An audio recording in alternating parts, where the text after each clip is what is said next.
ಓಂ ಶ್ರೀ ಗುರುಭ್ಯೋ ನಮಃ. ಹರಿ ಓಂ.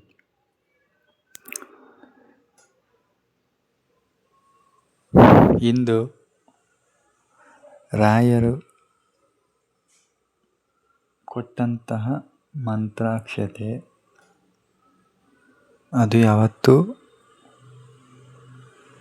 ಕೆಂಪಾಗಿರುತ್ತೆ.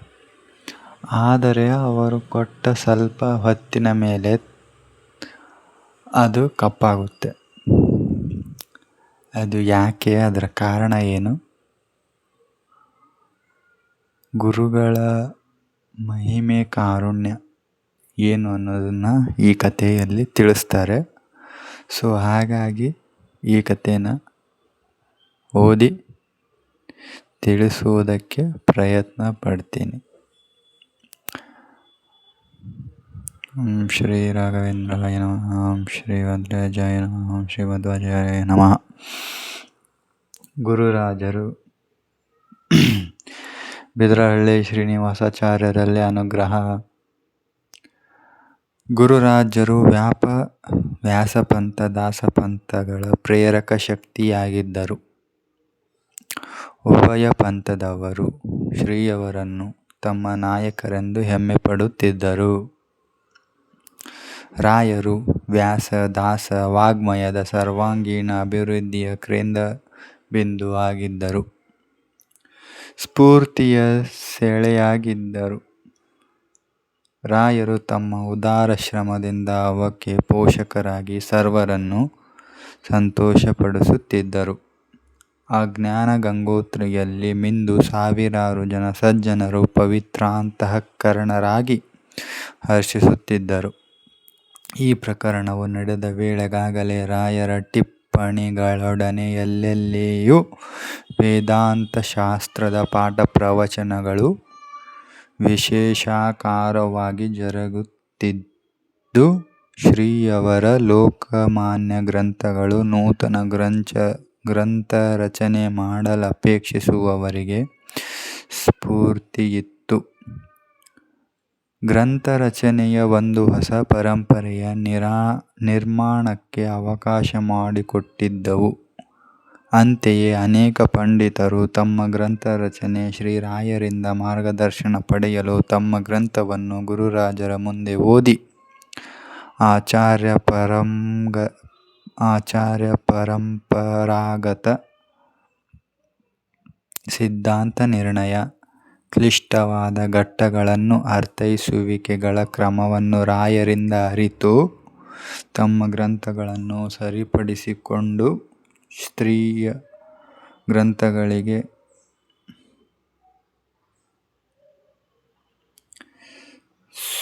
ಗ್ರಂಥಗಳಿಗೆ ಗುರುಗಳ ಸಮ್ಮತಿಯ ಮುದ್ರೆಯನ್ನು ದೊರಕಿಸಿಕೊಂಡು ಅನುಗ್ರಹಿತರಾಗಿ ಹೋಗುತ್ತಿದ್ದರು.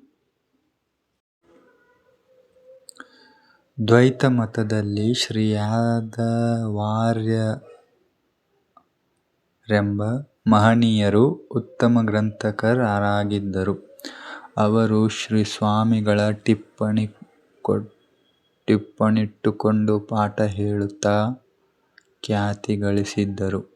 ಅವರ ಸಹೋದರರು ಶ್ರೀ ಬಿದರಹಳ್ಳಿ ಶ್ರೀನಿವಾಸಾಚಾರ್ಯರು, ಶ್ರೀ ಯಾದವಾರ್ಯರು ಶ್ರೀರಾಯರ ಟಿಪ್ಪಣಿಗಳ ವೈಶಿಷ್ಟ್ಯ ಶ್ರೇಷ್ಠತೆಗಳನ್ನು ತಮ್ಮಂದಿರಿಗೆ ಅಡಿಗಡಿಗೆ ಹೇಳಿ ಶ್ರೀ ಸ್ವಾಮಿಗಳವರ ಟಿಪ್ಪಣಿಗಳಿಂದ ತತ್ವಶಾಸ್ತ್ರ ಪ್ರಪಂಚ ಅದರಲ್ಲೂ ದ್ವೈತ ಸಿದ್ಧಾಂತಕ್ಕಾಗಿರುವ ಮಹೋಪಕಾರಗಳನ್ನು ಮುಕ್ತಕಂಠದಿಂದ ಶ್ಲಾಘಿಸಿ ಆ ಮಹನೀಯರ ಅನುಗ್ರಹಾಶೀರ್ವಾದಗಳಿಲ್ಲದೆ ಪಂಡಿತರೆನಿಸಲು ಗ್ರಂಥಕಾರರೆಂದು ಹೆಸರು ಪಡೆಯಲು ಸಾಧ್ಯವಿಲ್ಲವೆಂದು ಹೇಳುತ್ತಿದ್ದರು. ತಮಗೆ ಪೂಜ್ಯರಾದ ಅಣ್ಣಂದಿರ ಈ ಉಪದೇಶ ಶ್ರೀನಿವಾಸಾಚಾರ್ಯರ ಮೇಲೆ ಬಹಳ ಪರಿಣಾಮವನ್ನುಂಟು ಮಾಡಿತ್ತು. ಆದ್ದರಿಂದಲೇ ಅವರು ತಾವು ಗ್ರಂಥಕಾರರೆನಿಸಿ ಗುರುರಾಜರ ಮೆಚ್ಚುಗೆಯ ಆಶೀರ್ವಾದಗಳನ್ನು ಪಡೆಯಬೇಕೆಂದು ಹಾತೊರೆಯುತ್ತಿದ್ದರು. ಶ್ರೀರಾಯರ ಕೃಪೆಯು ಅವರಲ್ಲಾಯಿತೆಂದು ತೋರುತ್ತದೆ. ಶ್ರೀನಿವಾಸಾಚಾರ್ಯರು ಅನೇಕ ದಿನಗಳ ಸತತ ಪರಿಶ್ರಮ ಶ್ರದ್ಧೆಗಳಿಂದ ಶ್ರೀಮಧ್ವಶಾಸ್ತ್ರದ ಮೇಲೆ ಕೆಲ ವ್ಯಾಖ್ಯಾನ ಗ್ರಂಥಗಳನ್ನು ರಚಿಸಿ ಶ್ರೀ ಯಾದವಾರ್ಯರಿಗೆ ತೋರಿಸಿದರು. ಅವರು ಸಹೋದರರ ಗ್ರಂಥಗಳನ್ನು ಪರಿಶೀಲಿಸಿ ಸಂತೋಷದಿಂದ, ಶ್ರೀನಿವಾಸ, ನಿನ್ನ ಗ್ರಂಥಗಳು ಪ್ರಸಿದ್ಧ ಪಡೆದು ನೀನು ಒಬ್ಬ ಗ್ರಂಥಕಾರನೆಂದು ಹೆಸರು ಗಳಿಸಬೇಕಾದರೆ ಟಿಪ್ಪಣ್ಣಾಚಾರ್ಯ ಸಾರ್ವಭೌಮರು, ಜ್ಞಾನಿನಾಯಕರು, ಮಹಾಮಹಿಮರು ಆದ ಶ್ರೀ ರಾಯರ ಸಮ್ಮತಿಯ ಮುದ್ರೆ ದೊರಕಿಸಿಕೊಂಡು ಆ ಮಹನೀಯರ ಸಂಪೂರ್ಣ ಅನುಗ್ರಹಕ್ಕೆ ಪಾತ್ರನಾಗಿ ಆಶೀರ್ವಾದ ಪಡೆಯಬೇಕು ಎಂದು ಅಪ್ಪಣೆ ಮಾಡಿದರು. ಶ್ರೀನಿವಾಸಾಚಾರ್ಯರು ಅಣ್ಣಂದಿರ ಆಜ್ಞೆಯನ್ನು ಶಿರಸಾಧರಿಸಿ ಗುರುರಾಜರ ಅನುಗ್ರಹವನ್ನು ಬಯಸಿ ಚಾತುರ್ಮಾಸ್ಯ ಸಂಕಲ್ಪ ಕಾಲದಲ್ಲಿ ಶ್ರೀರಾಯರ ಸನ್ನಿಧಿಗೆ ಬಂದರು. ಇಲ್ಲಿ ನೋಡಿರೋದು ಗ್ರಂಥಕ್ಕೆ ವಾಕ್ಯಾರ್ಥವನ್ನು ಬರೆಯುವುದು. ಅದರ ಅರ್ಥ ಏನಂದರೆ, ಯಾವಾಗಲೂ ಗ್ರಂಥಗಳು ಸಂಸ್ಕೃತದಲ್ಲಿ ಇರ್ತವೆ. ಅವನ್ನ ಸಾಮಾನ್ಯ ಜನರಿಗೆ ಓದೋದು ತುಂಬ ಕಷ್ಟ. ಯಾಕಂದರೆ ಸಂಸ್ಕೃತ ಎಲ್ಲರಿಗೂ ಗೊತ್ತಿರೋದಿಲ್ಲ. ಇನ್ನೊಂದು, ಒಂದು ಸಂಸ್ಕೃತದ ಪದದ ಅರ್ಥ ಎಷ್ಟೋ ಪದ ಅರ್ಥ ಇರ್ತೈತಿ. ಒಂದು ಸಂಸ್ಕೃತದ ಪದದ ಅರ್ಥ ಎಷ್ಟೋ ಅರ್ಥ ಇರ್ತೈತಿ. ಸೊ ಆ ಎಲ್ಲ ದಿಕ್ಕುಗಳಿಂದನೂ ಎಲ್ಲ ಸನ್ನಿವೇಶಗಳಿಂದನೂ ನೋಡಿದಾಗ, ಅಂದರೆ ಎಲ್ಲ ಸ್ಥಿತಿಯಲ್ಲೂ ಆ ವಾಕ್ಯಾರ್ಥ ನಮಗೆ ಹೇಗೆ ಯಾರೋ ಒಬ್ಬರು ವಾಕ್ಯಾರ್ಥ ಮಾಡಿದ್ದು ನಮ್ಮ ಪರಿಸ್ಥಿತಿಗೆ ಹೊಂದಿಕೆ ಆಗಿ ಆ ಪರಿಸ್ಥಿತಿಯಿಂದ ಹೇಗೆ ಹೊರಬರಬಹುದು, ಅಂದರೆ ನಮ್ಮ ಪೂರ್ವಜರ ಕೊಟ್ಟಂತಹ ಗ್ರಂಥಗಳ ಮೂಲಕ ಯಾವುದೇ ಒಂದು ಸನ್ನಿವೇಶ ಅಥವಾ ಪರಿಸ್ಥಿತಿಯಿಂದ ನಾವು ಅದನ್ನು ಓದಿ ತಿಳ್ಕೊಂಡು ಹೇಗೆ ಹೊರಗೆ ಬರಬಹುದು ಮತ್ತು ಹೇಗೆ ಭಗವಂತನ ಭಕ್ತಿಗೆ ನಮ್ಮ ಮನಸ್ಸನ್ನು ಸಮರ್ಪಿಸಬಹುದು ಅಂತಾನೆ ಎಲ್ಲ ಗ್ರಂಥಗಳ ವಾಕ್ಯಾರ್ಥ ಮಾಡೋದರ ಒಂದು ಕಾರಣವೇ, ಮುಖ್ಯ ಕಾರಣ ಇದೆ. ಇನ್ನು ಉಳಿದ ಎಲ್ಲ ಕಾರಣಗಳು ಇವೆ. ಅಂದರೆ ಈ ಲೌಕಿಕ ಪ್ರಪಂಚದಲ್ಲಿ ಬದುಕಲಿಕ್ಕೆ ಬೇಕಾದ ಒಂದು ಬುದ್ಧಿಶಕ್ತಿ ಮತ್ತು ಜ್ಞಾನವನ್ನು ಕೂಡ ಕೊಡ್ತವೆ ಜೊತೆಗೆ.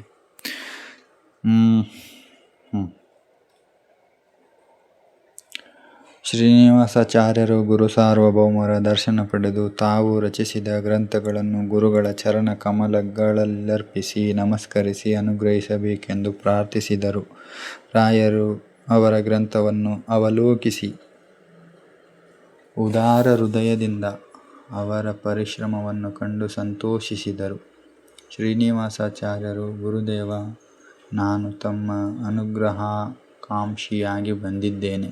ನನ್ನ ಗ್ರಂಥಕ್ಕೆ ತಮ್ಮ ಆಶೀರ್ವಾದ ನೀಡಿ ನಾನು ಶ್ರೀ ಸರ್ವಜ್ಞರ ಸೇವೆಯನ್ನು ಮುಂದೂ ಮಾಡಿಕೊಂಡು ಬರುವಂತೆ ಅನುಗ್ರಹಿಸಿ ಕೃತಾರ್ಥನನ್ನಾಗಿ ಮಾಡಬೇಕೆಂದು ಪ್ರಾರ್ಥಿಸುತ್ತೇನೆ ಎಂದು ವಿಜ್ಞಾಪಿಸಿದರು.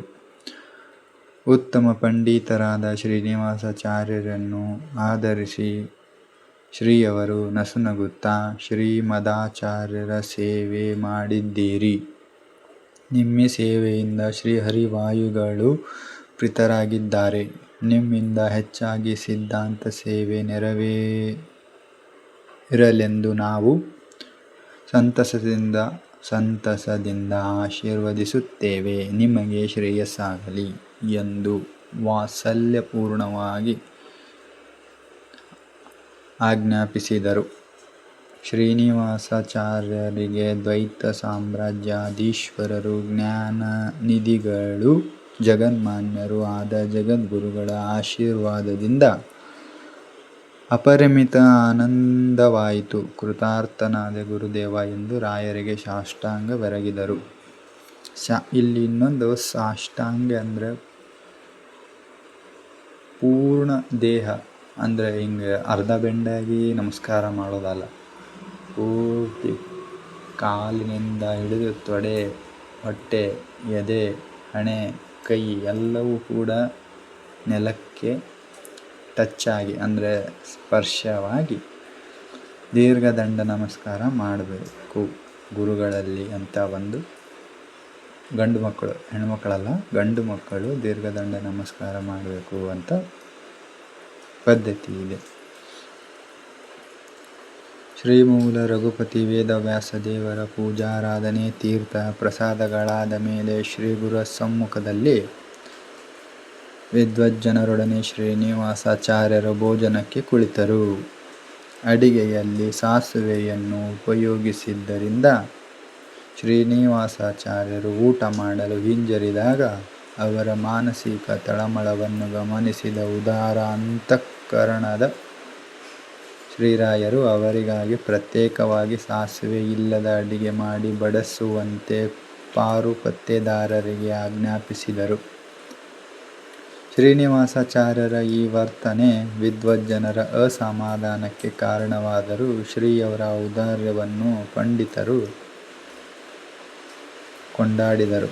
ಭೋಜನವಾದ ಮೇಲೆ ಶ್ರೀನಿವಾಸಾಚಾರ್ಯರು ಶ್ರೀಯವರಲ್ಲಿಗೆ ಬಂದರು. ರಾಯರು ಶ್ರೀಮದಾಚಾರ್ಯ ಮಹಾಸಂಸ್ಥಾನದ ಸಂಪ್ರದಾಯದಂತೆ ಶ್ರೀನಿವಾಸಾಚಾರ್ಯರಿಗೆ ಪಂಡಿತಯೋಗ್ಯ ರೀತಿಯಲ್ಲಿ ಗೌರವ ಮಾಡಿ ಫಲಮಂತ್ರಾಕ್ಷತೆ ಕರುಣಿಸಿದರು. ತಾವು ನಿರೀಕ್ಷಿಸಿದ್ದಕ್ಕಿಂತ ಹೆಚ್ಚಾಗಿ ತಮ್ಮಲ್ಲಿ ಅನುಗ್ರಹ ಮಾಡಿದ್ದರಿಂದ ಆನಂದ ಪುಳಕಿತಗಾತ್ರರಾಗಿ ಶ್ರೀನಿವಾಸಾಚಾರ್ಯರು ಶ್ರೀರಾಯರ ಅಪ್ಪಣೆ ಪಡೆದು ಶ್ರೀ ಯಾದವಾರ್ಯರಿದ್ದಲ್ಲಿಗೆ ಬಂದು ಸೇರಿದರು.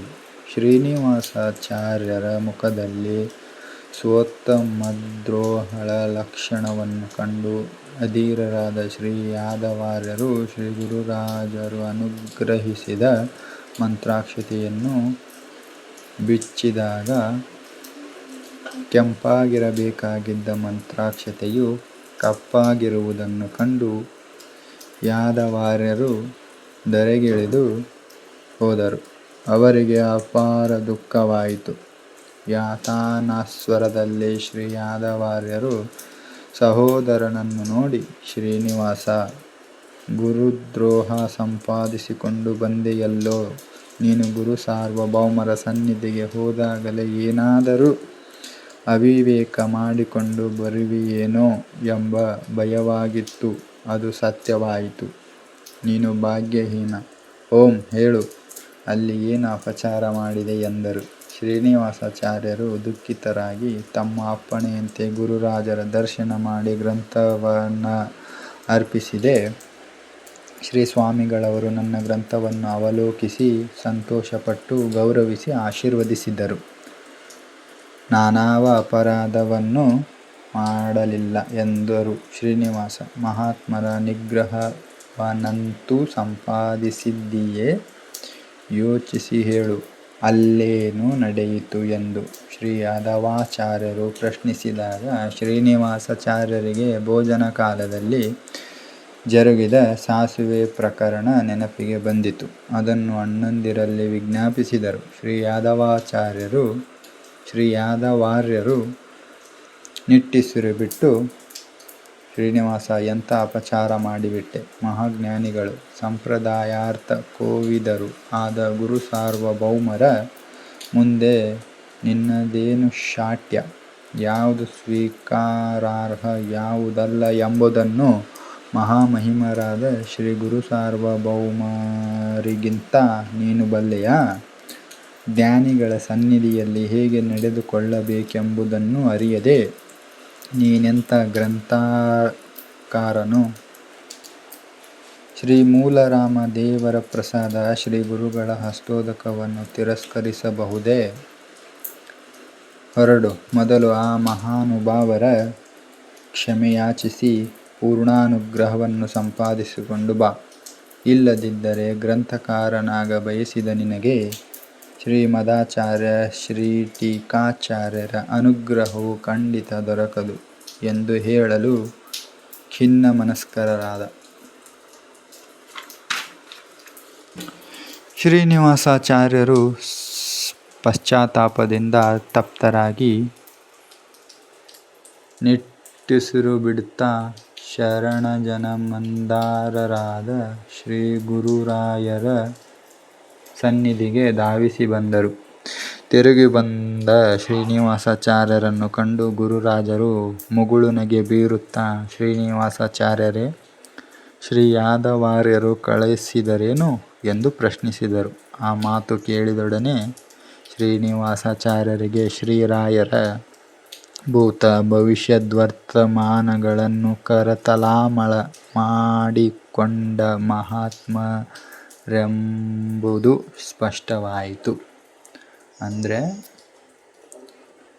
ನಿಮ್ಮ ಹಿಂದಿನ ಸಮಯ, ಹಿಂದಿನ ಜನ್ಮ, ಈಗಿನ ಪರಿಸ್ಥಿತಿ, ಮುಂದಿನ ಜನ್ಮ ಅಥವಾ ಮುಂದಿನ ಸಮಯ ಎಲ್ಲವನ್ನು ಶ್ರೀ ಗುರು ರಾಘವೇಂದ್ರರವರು ನೋಡಬಹುದು ಅಂತ ದಿವ್ಯ ಜ್ಞಾನಿ ಉಳ್ಳ ಮಹಾತ್ಮರು ಅವರು ಅಂತ ಈ ಪದದ ಅರ್ಥ. ಅವರ ಕಣ್ಣಿನಿಂದ ದುಃಖಾಶ್ರು ಹರೆಯ ಹತ್ತಿತು. ದೀನರಾಗಿ ಗುರುಗಳ ಪಾದ ಹಿಡಿದು, ಮಹಾಸ್ವಾಮಿ, ನನ್ನಿಂದ ಮಹಾ ಅಪರಾಧ ಘಟಿಸಿತು. ಶರಣಾಗತನಾಗಿ ಬಂದಿರುವ ನನ್ನಲ್ಲಿ ಕೃಪೆ ತೋರಿ ಸರ್ವ ಅಪರಾಧಗಳನ್ನು ಕ್ಷಮಿಸಿ ಕರಪಿಡಿದು ಕಾಪಾಡಬೇಕು ಎಂದು ಅತ್ಯಂತ ದೀನರಾಗಿ ಮತ್ತೆ ಪ್ರಾರ್ಥಿಸಿದರು. ಶ್ರೀರಾಯರು ಶ್ರೀನಿವಾಸಾಚಾರ್ಯ ಮೇಲೆ ಶ್ರೀನಿವಾಸಾಚಾರ್ಯರ ಮೇಲೆ ಕಾರುಣ್ಯಪೂರ್ಣ ಕಟಾಕ್ಷ ಬೀರಿ ಹೇಳಿ, ಶ್ರೀನಿವಾಸಾಚಾರ್ಯರೇ, ಗತಂ ನ ಶೋಚಯೇತ್ ಪ್ರಾಜ್ಞಃ, ನಡೆದದ್ದನ್ನು ಮರೆತು ಬಿಡಿ. ಶ್ರೀಮೂಲರಾಮನು ಪ್ರಸಾದವನ್ನು ಸ್ವೀಕರಿಸಲಿಲ್ಲವೆಂದು ಸಿಟ್ಟಾದನೋ ಏನೋ. ಈಗ ಶ್ರೀಮೂಲರಾಮನಿಗೆ ನಿವೇದಿತವಾದ ಪ್ರಸಾದವನ್ನು ಸ್ವೀಕರಿಸಿದರಾಯಿತು. ಇದಕ್ಕೆ ಇಷ್ಟೇಕೆ ಚಿಂತಿಸುವಿರಿ ಎಂದು ಸಮಾಧಾನ ಪಡಿಸಿದರು. ಮಹಾದಾಜ್ಞೆ ಎಂದು ವಿನೀತರಾಗಿ ವಿಜ್ಞಾಪಿಸಿದ ಶ್ರೀನಿವಾಸಾಚಾರ್ಯರು ಶ್ರೀಯವರ ಅಮೃತ ಹಸ್ತದಿಂದ ತೀರ್ಥ ಪ್ರಸಾದಗಳನ್ನು ಭಯಭಕ್ತಿಗಳಿಂದ ಪಡೆದು ಸಮ್ಮುಖದಲ್ಲಿ ಕುಳಿತು ಸಾಸಿವೆಯನ್ನು ಉಪಯೋಗಿಸಿದ್ದ ಭಗವತ್ ಪ್ರಸಾದವನ್ನು ಸಂತೋಷದಿಂದ ಭೋಜನ ಮಾಡಿದರು. ಭೋಜನಾನಂತರ ಗುರುರಾಜರು ಶ್ರೀನಿವಾಸಾಚಾರ್ಯರಿಗೆ ಗೌರವ ಸಂಭಾವನೆ ಫಲಮಂತ್ರಾಕ್ಷತೆಗಳನ್ನು ಕರುಣಿಸಿ, ಶ್ರೀನಿವಾಸಾಚಾರ್ಯರೇ, ಇದು ಯಾದವಾರ್ಯರಿಗೆ ಎಂದು ಪ್ರತ್ಯೇಕ ಫಲಮಂತ್ರಾಕ್ಷತೆಯನ್ನು ಅನುಗ್ರಹಿಸಿದರು. ಶ್ರೀನಿವಾಸಾಚಾರ್ಯರು ಅಣ್ಣಂದಿರ ಬಳಿಗೆ ಬಂದು, ಗುರು ಸಾರ್ವಭೌಮರು ನನ್ನಲ್ಲೂ ಅನುಗ್ರಹ ಮಾಡಿದ್ದಾರೆ ಎಂದಾನಂದಿಸಿ, ಶ್ರೀ ಯಾದವಾರ್ಯರು ಶ್ರೀಯವರು ಕಳುಹಿಸಿದ ಮಂತ್ರಾಕ್ಷತೆಯನ್ನು ಶಿರಸಾಧರಿಸಿದರು. ಜೀವನದಲ್ಲಿ ಬಂದೊದಗಿದ ವಿವಿಧ ಸಮಸ್ಯೆ, ತೊಂದರೆ, ತೊಡಕುಗಳನ್ನು ಆಳವಾಗಿ ವಿವೇಚಿಸಿ ಜೀವನ ಪಥದಲ್ಲಿ ಮುಂದೆ ಸಾಗ ಬಯಸುವವರಿಗೆ ಬೀದರಹಳ್ಳಿ ಶ್ರೀನಿವಾಸಾಚಾರ್ಯರ ಮೇಲಿನ ಪ್ರಕರಣವನ್ನು ಒಂದು ಗುಣಪಾಠವಾಗಿದೆ. ನಾವು ಕ್ರಮಿಸುವ ಮಾರ್ಗ ಸುಸ್ಪಷ್ಟವಾಗಿದ್ದರೂ ಮಾನವರು ಸಮಯ, ಸನ್ನಿವೇಶ, ಸನ್ನಿಧಿಗಳನ್ನು ಅರಿತು ಅದಕ್ಕೆ ತಕ್ಕಂತೆ ನಡೆಯಬೇಕಾಗುವುದು. ಅದನ್ನು ಮರೆತು ಸ್ವೋತ್ತಮರಾದ ಜ್ಞಾನಿಗಳ ಸನ್ನಿಧಿಯಲ್ಲಿ ಅಹಂಕಾರ, ಟಿವಿ, ದರ್ಪ, ಢಂಬಾಚಾರಗಳಿಂದ ತಮ್ಮ ದೊಡ್ಡಸ್ತಿಕೆಯನ್ನು ಪ್ರದರ್ಶಿಸಲು ಯತ್ನಿಸಿದ್ದಲ್ಲಿ ಅದು ಅಪಚಾರವಾಗುವುದು. ದೊಡ್ಡವರ ಸನ್ನಿಧಿಯಲ್ಲಿ ಸಾಮಾನ್ಯ ಮಾನವರಾದ ನಾವು ನಮ್ಮ ಶಾಠ್ಯವನ್ನು ತೋರಲು ಹೋಗಬಾರದು ಎಂಬುದಕ್ಕೆ ಬೀದರಹಳ್ಳಿ ಶ್ರೀನಿವಾಸಾಚಾರ್ಯರ ಈ ಪ್ರಕರಣವು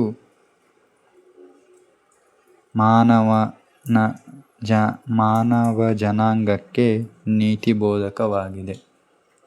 ನಾವು ಇವಾಗಲೂ ಕೂಡ ನೋಡ್ಬೋದು, ಎಷ್ಟೋ ಜನ ಮಂತ್ರಾಲಯಕ್ಕೆ ಹೋದರೂ ಮಠದಲ್ಲಿರೋ ಪ್ರಸಾದ ಸ್ವೀಕಾರ ಮಾಡಂಗಿಲ್ಲ.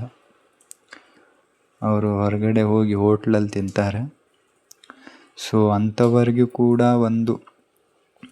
ಇದು ಪಾಠ ಕಲಿಸುವಂತಹ ಕಥೆಯಾಗಿದೆ. ಆದಷ್ಟು ಮಠದ ಪ್ರಸಾದವನ್ನೇ ಸ್ವೀಕರಿಸಿ ನಿಮ್ಮ ನಾಲಿಗೆ ರುಚಿಯನ್ನು ಆ ಹೊತ್ತಿಗೆ ಆದರೂ ಸ್ವಲ್ಪ ಸೈಡಿಗಿಟ್ಟು ಭಕ್ತಿ ಭಾವದಿಂದ ಇದು ದೇವರ ಪ್ರಸಾದವೆಂದು ಮಠದಲ್ಲಿಯೇ ಕೊಟ್ಟಂತಹ ಪ್ರಸಾದವನ್ನು ಸ್ವೀಕರಿಸಿ. ಕೃಷ್ಣಾರ್ಪಣಮಸ್ತು.